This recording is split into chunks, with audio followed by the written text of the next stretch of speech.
चला तर आज मी तुम्हाला सांगणार आहे की मी आयफोन कुठून घेतला आणि काय डिस्काउंट मिळालं. सकाळची सुरुवात काहीशी अशी झाली, मम्मीच्या काही ब्लड टेस्ट होत्या, ते करायसाठी ते ब्लड सॅम्पल घ्यायला सकाळी आले होते. आणि आरव नेमकं झोपेतून उठल्यामुळे त्याला तू घाबरून गेला बघून की सकाळी सकाळी ब्लड घ्यायला का बरं आले. आणि तू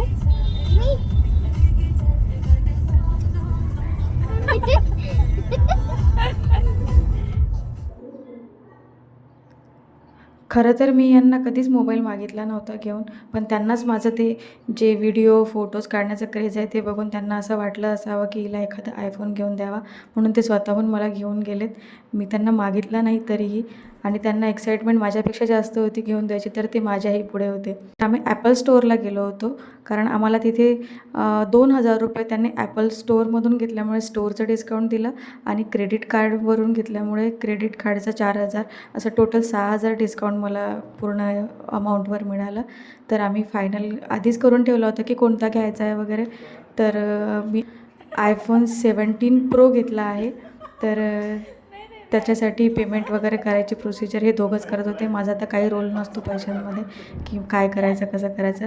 त्यांनाच बघायचं होतं की काय करायचं आहे, कुठलं कार्ड यूज करायचं आहे, कसं डिस्काउंट वगैरे मिळेल वगैरे. ते हे दोघं बघत होते, सोनल आणि हे.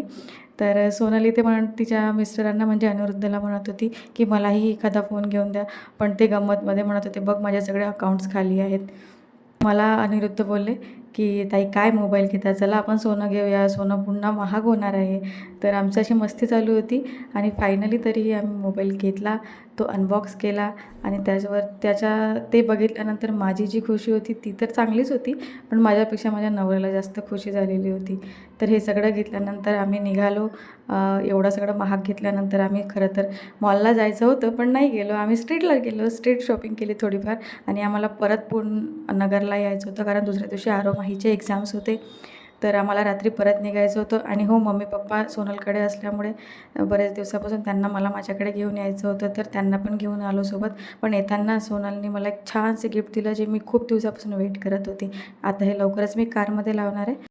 ही गुरु दत्तात्रयांची मूर्ती आहे. आणि thank you for watching. Please subscribe.